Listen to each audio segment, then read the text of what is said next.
I'd like to tell you about the strangest secret in the world.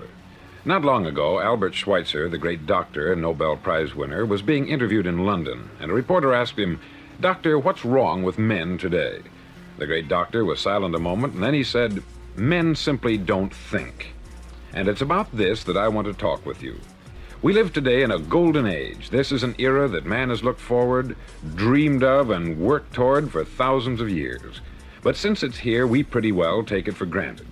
We in America are particularly fortunate to live in the richest land that ever existed on the face of the earth, a land of abundant opportunity for everyone. But do you know what happens? Let's take 100 men who start even at the age of 25. Do you have any idea what will happen to those men by the time they're 65? These 100 men who all start even at the age of 25 believe they're going to be successful. If you asked any one of these men if he wanted to be a success, he'd tell you that he did. And you'd notice that he was eager toward life, that there was a certain sparkle to his eye, an erectness to his carriage, and life seemed like a pretty interesting adventure to him. But by the time they're 65, 1 will be rich, 4 will be financially independent, 5 will still be working, 54 will be broke. Now think a moment. Out of the 100, only 5 make the grade. Why do so many fail? What has happened to the sparkle that was there when they were 25? What's become of the dreams, the hopes, the plans? And why is there such a large disparity between what these men intended to do and what they actually accomplished? When we say about 5% achieve success, we have to define success. And here's the definition. Success is the progressive realization of a worthy ideal. If a man is working toward a predetermined goal and knows where he's going, that man is a success. If he's not doing that, he's a failure. Success is the progressive realization of a worthy ideal. Rollo May, the distinguished psychiatrist, wrote a wonderful book called Man's Search for Himself. And in this book he says, the opposite of courage in our society is not cowardice, it is conformity. And there you have the trouble today. It's conformity. People acting like everyone else, without knowing why, without knowing where they're going. Now think of it. In America right now, there are over 14 million people 65 years of age and over, and about 13 million of these 14 million are broke. They're dependent on someone else for life's necessities. Now, we learn to read by the time we're 7. We learn to make a living by the time we're 25. Usually, by that time, we're not only making a living, we're supporting a family. And yet, by the time we're 65, we haven't learned how to become financially independent in the richest land that has ever been known. Why? We conform. And the trouble is that we're acting like the wrong percentage group, the 95% who don't succeed. Now, why do these people conform? Well, they don't know, really. These people believe that their lives are shaped by circumstances, by things that happen to them, by exterior forces. They're outer-directed people. A survey was made one time that covered a lot of men, working men, and these men were asked this question: why do you work? Why do you get up in the morning? 19 out of 20 had no idea. If you ask them, they'll say, everyone goes to work in the morning. And that's the reason they do it, because everyone else is doing it. Now let's get back to our definition of success. Who succeeds? The only man who succeeds is the man who is progressively realizing a worthy ideal. He's the man who says, I'm going to become this, and then begins to work toward that goal. I'll tell you who the successful people are. A success is the school teacher who's teaching school because that's what she wanted to do. The success is the woman who's a wife and mother because she wanted to become a wife and mother and is doing a good job of it. The success is the man who runs the corner gas station because that's what he wanted to do. The success is the successful salesman who wants to become a top-notch salesman and grow and build with his organization. A success is anyone who is doing deliberately a predetermined job because that's what he decided to do deliberately. But only 1 out of 20 does that. That's why today there isn't really any competition, unless we make it for ourselves. Instead of competing, all we have to do is create. Now, for 20 years, I looked for the key which would determine what would happen to a human being. Was there a key I wanted to know which would make the future a promise that we could foretell to a large extent? Was there a key that would guarantee a person's becoming successful if he only knew about it and knew how to use it? Well, there is such a key, and I've found it. Have you ever wondered why so many men work so hard and honestly without ever achieving anything in particular, and others don't seem to work hard and yet seem to get everything? They have the magic touch. You've heard them say that about someone. Everything he touches turns to gold. And have you ever noticed that a man who becomes successful tends to continue to become successful? And on the other hand, have you noticed how a man who is a failure tends to continue to fail? It's because of goals. Some of us have them, some don't. People with goals succeed because they know where they're going. Now think of a ship leaving a harbor, and think of it with the complete voyage mapped out and planned. The captain and crew know exactly where it's going and how long it will take. It has a definite goal. 9,999 times out of 10,000, it will get to where it started out to get.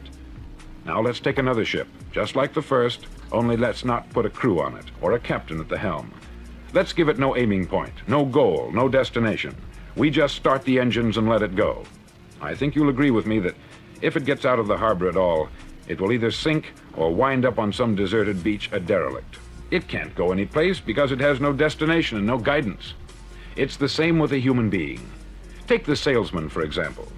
There is no other person in the world today with the future of a good salesman. Selling is the world's highest paid profession, if we're good at it and if we know where we're going. Every company needs top-notch salesmen, and they reward those men. The sky is the limit for them. But how many can you find? Someone once said, the human race is fixed, not to prevent the strong from winning, but to prevent the weak from losing. The American economy today can be likened to a convoy in time of war. The entire economy is slowed down to protect its weakest link, just as the convoy had to go at the speed that would permit its slowest vessel to remain in formation. That's why it's so easy to make a living today. It takes no particular brains or talent to make a living and support a family today. So we have a plateau of so-called security, if that's what a person's looking for. But we do have to decide how high above this plateau we want to aim for. Now let's get back to the strangest secret in the world, the story that I wanted to tell you today. Why do men with goals succeed in life and men without them fail? Well, let me tell you something which, if you really understand it, will alter your life immediately. If you understand completely what I'm going to tell you from this moment on, your life will never be the same again. You'll suddenly find that good luck just seems to be attracted to you. The things you want just seem to fall in line. And from now on, you won't have the problems, the worries, the gnawing lump of anxiety that perhaps you've experienced before. Doubt, fear, well, they'll be things of the past. Here's the key to success, and the key to failure. We become what we think about. Now let me say that again. We become what we think about. Throughout all history, the great wise men and teachers, philosophers and prophets have disagreed with one another on many different things. It is only on this one point that they are in complete and unanimous agreement. Listen to what Marcus Aurelius, the great Roman emperor, said. He said, "A man's life is what his thoughts make of it."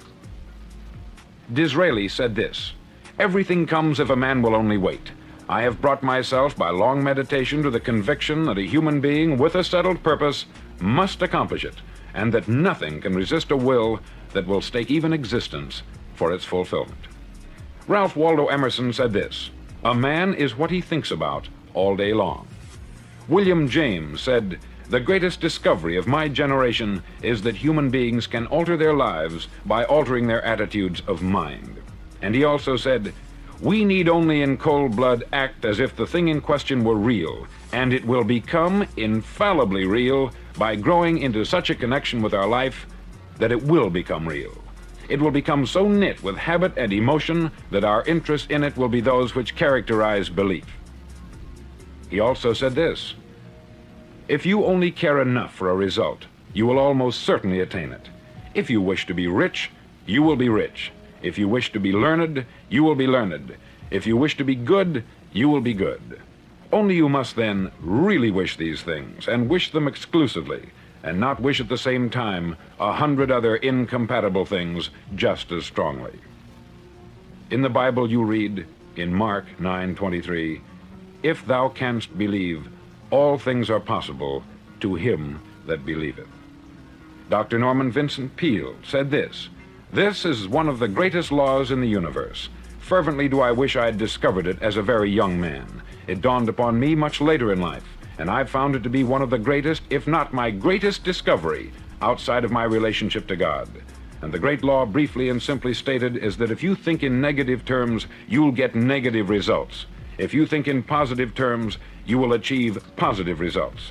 That is the simple fact, which is at the basis of an astonishing law of prosperity and success. In 3 words, believe and succeed. William Shakespeare put it this way: our doubts are traitors, and make us lose the good we oft might win by fearing to attempt. George Bernard Shaw said, people are always blaming their circumstances for what they are. I don't believe in circumstances. The people who get on in this world are the people who get up and look for the circumstances they want, and if they can't find them, make them. And every person who discovered this for a while believed that he was the first one to work it out. We become what we think about. Now, it stands to reason that a person who's thinking about a concrete and worthwhile goal is going to reach it, because that's what he's thinking about. And we become what we think about. Conversely, the man who has no goal, who doesn't know where he's going, and whose thoughts must therefore be thoughts of confusion and anxiety and fear and worry, becomes what he thinks about. His life becomes one of frustration, fear, anxiety, and worry. And if he thinks about nothing, he becomes nothing. Now, how does it work? Why do we become what we think about? Well, I'll tell you how it works as far as we know. Now, to do this, I want to tell you about a situation that parallels the human mind. Suppose a farmer has some land, and it's good, fertile land. Now, the land gives the farmer a choice. He may plant in that land whatever he chooses. The land doesn't care. It's up to the farmer to make the decision. Now, remember, we're comparing the human mind with the land, because the mind, like the land, doesn't care what you plant in it. It will return what you plant, but it doesn't care what you plant. Now, let's say that the farmer has 2 seeds in his hand. One is a seed of corn, the other is nightshade, a deadly poison. He digs 2 little holes in the earth and he plants both seeds, one corn, the other nightshade. He covers up the holes, waters, and takes care of the land, and what will happen? Invariably, the land will return what is planted. As it's written in the Bible, as ye sow, so shall ye reap. Remember, the land doesn't care. It will return poison in just as wonderful abundance as it will corn. So up come the 2 plants, one corn, one poison. Now, the human mind is far more fertile, far more incredible and mysterious than the land, but it works the same way. It doesn't care what we plant. Success, failure. A concrete, worthwhile goal, or confusion, misunderstanding, fear, anxiety, and so on. But what we plant, it will return to us. You see, the human mind is the last great unexplored continent on the earth. It contains riches beyond our wildest dreams. It will return anything we want to plant. Now, you might say, well, if that's true, why don't people use their minds more? Well, I think they've figured out an answer to that, too. Our mind comes as standard equipment at birth. It's free, and things that are given to us for nothing we place little value on. Things that we pay money for, we value. The paradox is that exactly the reverse is true. Everything that's really worthwhile in life came to us free. Our mind, our soul, our body, our hopes, our dreams, our ambitions, our intelligence, our love of family and children and friends. All these priceless possessions are free, but the things that cost us money are actually very cheap and can be replaced at any time. A good man can be completely wiped out and make another fortune. He can do that several times. Even if our home burns down, we can rebuild it, but the things we got for nothing, we can never replace. The human mind isn't used merely because we take it for granted. Familiarity breeds contempt. It can do any kind of job we assign to it, but generally speaking, we use it for little jobs instead of big important ones. Universities have proved that most of us are operating on about 10% of our abilities. Decide now, what is it you want? Plant your goal in your mind. It's the most important decision you'll ever make in your entire life. Do you want to be an outstanding salesman, a better worker at your particular job? Do you want to go places in your company, in your community? All you've got to do is plant that seed in your mind. Care for it. Work steadily toward your goal, and it will become a reality. It not only will, there's no way that it cannot. You see, that is a law, like the laws of Sir Isaac Newton, the laws of gravity. If you get on top of a building and jump off, you'll always go down. You'll never go up. And it's the same with all the other laws of nature. They always work. They're inflexible. Think about your goal in a relaxed, positive way. Picture yourself in your mind's eye as having already achieved this goal. See yourself doing the things you will be doing when you've reached your goal. Ours has been called the phenobarbital age, the age of ulcers and nervous breakdowns. At a time when medical research has raised us to a new plateau of good health and longevity, far too many of us worry ourselves into an early grave trying to cope with things in our own little personal ways, without learning a few great laws that will take care of everything for us. These things we bring on ourselves through our habitual way of thinking. Every one of us is the sum total of his own thoughts. He is where he is because that is exactly where he really wants to be, whether he'll admit that or not. Each of us must live off the fruit of his thoughts in the future, because what you think today and tomorrow, next month and next year, will mold your life and determine your future. You're guided by your mind. I remember one time I was driving through Arizona and I saw one of those giant earth-moving machines roaring along the road at about 35 miles an hour with what looked like 20 tons of dirt in it, a tremendous, incredible machine, and there was a little man perched way up on top with the wheel in his hands guiding it. And as I drove along, I was struck by the similarity of that machine to the human mind.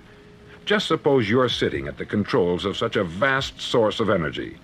Are you going to sit back and fold your arms and let it run itself into a ditch? Or are you going to keep both hands firmly on the wheel and control and direct this power to a specific, worthwhile purpose? It's up to you. You're in the driver's seat. You see, the very law that gives us success is a two-edged sword. We must control our thinking. The same rule that can lead a man to a life of success, wealth, happiness, and all the things he's ever dreamed of for himself and his family, that very same law can lead him into the gutter.